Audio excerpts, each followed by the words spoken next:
Firstly, I want to say, Build-A-Bear, I have become a huge fan of you guys. I have never seen experiential marketing at such a peak level. So I think everything starts with a really extensive market research. They say that as of May 2024, Build-A-Bear has a market cap of $0.40 billion.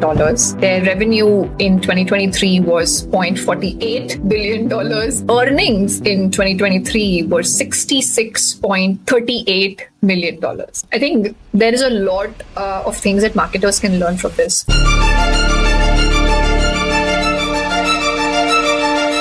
So hello everyone and welcome to another episode of Just Send It to Marketing, a podcast where we analyze a brand, a story, a campaign. Today I have Prachi here with me. She's a luxury consultant. I'm Andre. I'm a marketing strategy consultant. And today we're going to talk about Build-A-Bear. So Prachi, I've heard that you had a lot of fun researching for this company. Oh my God. Firstly, I want to say, Build-A-Bear, I have become a huge fan of you guys. And I have never seen experiential marketing at such a peak level. When I just started digging deeper, I understood that the brand is so much more, that it is so much more. And it's somewhat related to, there is this concept called anti-laws of marketing, where, you don't market in a very, lawful way. You do it in a way where it's emotionally connected to people. And I don't think there is any better emotional connection than parents and their children, Andre, frankly. And the way they've branded, they have built a story. They have inculcated every possible fun element in that entire retail-tainment, as they called. I've had too much of fun researching. Yeah, and I think what they do really well is the shopping experience. It's not only I'm going to go and I'm going to buy a toy for my kid or to give as a gift. I have the chance to go and build and personalize as much as I want. So in a way, it is unique. It's you put so much thought and energy in that gift that it brings to another level of emotion attached to the brand. Totally agreed. I think for our audience who don't know what is Build-A-Bear, Build-A-Bear is a unique retail experience where kids create and personalize their own stuffed animal companions, which is experiential marketing as its peak. Hearing of it, Andre, they say that as of May 2024, Build-A-Bear has a market cap of $0.40 billion. Their revenue in 2023 was $0.48 billion. Earnings in 2023 were $66.38 million. Wow. Incredible. Okay, this needs 1 minute of silence for their There's a lot of toys selling. Crazy. I didn't know that there is we knew, I think we both have studied together about the Whirligig as well, the toy store that we studied about. Yeah. So that's when we learned about the toy industry, but I didn't know that this is the reach and this is the potential that you can go on to. Yeah, and I think one of the things that makes Build-A-Bear to stand out is their collaborations and the partnerships. If you go to their website now, you're going to see that you can choose from, oh my God, a standard plush bear to a Pokemon, to How to Train the Dragon toy. And it makes it so much more, it reaches so much a wider audience than just a bear. Yeah. We should have it in highlight, I think. Swarovski knows Build-A-Bear. Harry Potter knows Build-A-Bear. These brands have collaborated, and they're the character building and everything. It's just crazy, and how they communicate that in a way. Do you shall we discuss the process of how it is, how it's been, and when the kid enters the store, what exactly happens? Yeah. So I think everything starts from a marketing and a brand perspective with a really extensive market research, because they're not just going to choose a brand to collaborate partnership if there's no market value to that. So, for example, one of the things that really struck with me was obviously Pokemon, because I grew up watching Pokemon, and I was like, oh my god, if I don't collect those things, but if I did, I would have one for me. I would, because when I went to Japan last year and I bought a Pokemon from the Pokemon store for myself, because why Yeah, yeah, of not? course. You know what I mean? Like, why not? And I think Build-A-Bear bringing the experience, and I can personalize, which, again, we talked about this in previous episodes, how to be truthful to what your brand Value. is. In Build-A-Bear is personalization. Anything that you do there, you can personalize, you can make into your own, right? So going back to market research, another thing, do you know what a capybara is? Yeah, I did. I just saw their YouTube, and I was just juggling through the YouTube and their extreme level of reviews and social proofing and everything that they're doing there. That's when I saw it. Yeah. Anyways, for anyone that don't know what capybara is, go and research, because it's the cutest animal ever. It's quite popular in South America, which I'm from Brazil, so I've known them. And I was so surprised that I saw that you can build your own capybara at Build-A-Bear.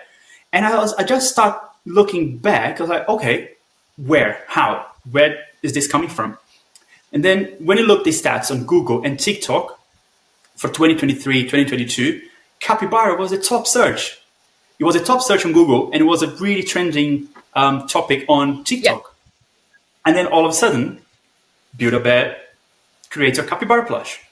So it's everything starts on the planning, on the strategy side, researching the market. And when you talk about Build-A-Bear, you can divide the audience into two segments, obviously. So yes, parents and children, but at the end of the day, the parents are the decision makers. So the child cannot walk to the store and buy one. exactly. So the parent is the purchase decision maker. But then you get also the other group, which is gift givers, which I don't have kids, but I would personalize a gift and give to someone I know, right? So Build-A-Bear is really clever on marketing themselves. So it is a kid toy product, but they market to the parent. The experience, bring your child to our store, make them have a nice experience, bring them to a different experience, you know? I think they're And clever. then and then you go to the store and the magic happens. Exactly. I think they have taken into account market research so seriously that it showcases in their power of color building, the branding colors that they have done. So again, blue color in the kids represent their strength, calmness, a sense of achievement. Again, everything that Build-A-Bear is targeting. I want to take a moment to just highlight the process of building the bear. So the decision maker, they create a lot of workshops for kids and for parents, and parents get the kids. I saw 2-3 videos on YouTube where they get a kid inside. They have like unstuffed animal where you choose. You dress that bear. You dress that animal. They put a slight reference or importance or significance to the emotion in a way where the sales staff is telling the person that this is a small heart and can you put it inside the bear, and the kid is just asking the sales staff as to why. So she says that please take this heart and rub it on your shoulder, rub it on your back. That is the reason the bear will always be with you. He'll be your support, and he'll be your buddy and everything. And that's how the emotions are built up in the kids. So I want to take a moment for the sales staff as well, as to how you handle that kid's emotions and everything. And when the sales lady, Andre, this is so interesting. When the sales lady was suing the bear at the end, after putting everything, after putting the stuffing and everything, the kid started crying because the sales associate just said that, okay, I'm going to do the surgery of the bear. Oh, And I don't know how subtly you can how more subtly can you introduce these kind of emotions as friendship or gifting or someone being by your side, or intelligent in a way where the kid goes and writes their own name, the reason, the name of the bear that they have put, a small message for a bear saying happy birthday and everything. So the process is I think it was very emotional also when you see these kind of social media reviews, and I think that's what their whole social media is filled with: reviews, emotions, people's experiences, parties, the way kids react, the way kids hug their bear every time they come out of the store. Yeah, yeah, it is. Like, as we know, on the marketing perspective, if you are able to attach emotions to your product, that's you achieve the maximum for you, Exactly. because if the parent would be um, beyond happy that looking their child, they are extremely emotional because of a toy. So you take that emotion inside the company, and the staff is incredible. The training impeccable, and the way they handle the kids and the parent, and the way they guide them through the process is just beyond. Yeah. I haven't seen anything like that Same, before. exactly. Because as a parent, for example, when I become a parent, I'll firstly think that, is this toy safe for my kid? I will think about safety because it's the fur toy that we're talking about. So uh, I'm happy that Build a Bear is targeting not so much, like they're not targeting babies as such, where you don't know the difference between safety and unsafety. So that's a good thing that they're targeting a very right kind of um, audience, or the kids who are above a certain age, who understand the difference between putting it in the mouth and not putting it in the mouth. So yeah, because that's what I was worried about, because they're playing with too much fur, and how are they doing it safely? you know Yeah, so that is yeah, that is one thing a parent will always look out for, that is it safe. But they have mentioned on their website that they carry out all the certifications for safety, and their entire, if the one thing of their process goes through a lot of examinations, so that is a satisfaction for a parent level as well. yeah. Of course it is. Of course it is. Um, I think looking to what they're doing now, looking where they're going, where they're coming from. So they have 37 stores in the UK. It's a very competitive market, as we know, and for them especially, you are competing against technology, Right. which is not an easy battle, True. because kids get distracted. The parents gets distracted. It's easy for the parent just give an iPad for the child, and the iPad's going to last years and years, and they can download new games and whatnot, right? But they tackle, like I said, the emotion. So you're building that kind of connection to the kid and the kid to the toy, and that adds a lot more to than just buying a phone or buying a tablet or buying an electronic game for your I child, doesn't it? completely agree with you, Andre, because nowadays all we see is kids with iPhones, kids with tablets. At such a young age, parents give tablets to their kids so that they can just stop crying. And once they start seeing something on the YouTube, they just stop crying. And in today's world, bringing a brand like that, I think they are very clever in terms of theories, biobehavior theories. They do know what they are targeting, and we learned this theory on Rain Biobehavior, saying the cross disciplinarity of consumer behavior, where they're focusing on a phenomena such as rituals, like the consumption of rituals and symbols. So we, especially in today's world now, it is getting important for parents that how do I spend time with my child without a technology. This is a ritual that has been going on since a lot of years. Parents spend time with their babies, talk to them about their day, play with them, do their homework with them, etc., etc. So this is an activity that Build a Bear has been doing as a part of their consumption ritual. That, and parents are very careful as to what my child can consume and in what quantity. So Build a Bear has customized that for them in a way that they can go back, enjoy their ritual, enjoy their symbols that were back then, still continuing it with the workshop today. So that is one. Second is again the power of psychology. They've played with it and how, like the blue color that we were talking about, supporting brand elements, the sales staff wearing the blue thing, talking about it. The technology, as we said, the machines that has fur inside them is also painted blue, so it's a very little thing, but that also adds up to a brand element and adding an extra value, a psychology decision, multi attribute decision making, as we say, where it adds an extra value. of emotion. Yeah, yeah, and I think, like we mentioned, the technology and adding a value, I would, I would give a step forward before it's Build a Bear, because technology is not going to go anywhere. It's only going to get more implemented into everyone's life. But for example, if they had some sort of VR, virtual reality kind of integration, so I go to the store, I build this bear, somehow they do a 3D scan, and I'm just brainstorming as if there was unlimited budget here. Right. You go to the store, you build your bear.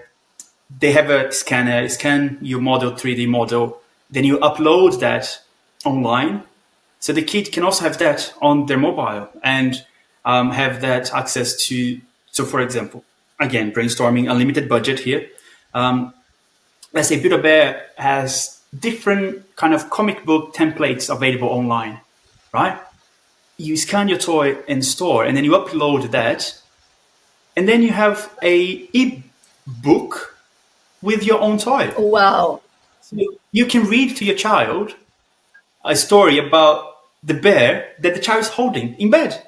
So you see how I think like Build a Bear has to be trust and keep true to its core and experience and everything. However, why not give them the extra level of product service and add value to your Got it. product? Amazing. Yeah. That sounds really good. Yeah. I think with the technology we have now, it surely is something doable. And you keep your brand relevant, you keep your brand innovative, and you keep going forward within the market. So, yeah, if I was part of Build a Bear marketing, I would recommend it. Yeah, I think that's a super cool recommendation and something that technologically will always go ahead and ahead. So I think there is a lot of things that marketers can learn from this. First is if you don't just target one person in the family, but you target the entire family, that has a different approach. Emotional connection goes a long way. So if you can just be a bit emotional and think that what can be connected, what can we do something that will be connected to the audience, that is again a good thing. I think second is their social media and their website, where they're only targeting reviews and the experiences of people, which helps them in social proofing and building awareness. That's a very important thing, because reviews and testimonials are not given that much of attention. And as a consumer, you do need that. You do need that validation that, okay, 10 people are using it, so let me try and be the 11th one. So they're very clever in terms of website. Just one thing for the website, it was not clear to me on how to build a bear online sometimes. So I think that is where they can, as the seamless process is there in their offline store, maybe they can try and integrate that in the online one as well. Yeah, yeah. When I was doing the research, another brand that kind of looks like Build a Bear for me, in the same aspect of partnerships, collaborations, and just having different product range, is Funko Pop. Do you know those Oh toys? yeah. This kind of is for me. They are in the same mindset of innovation and creating what target audience wants without losing the Yeah. product. Yeah.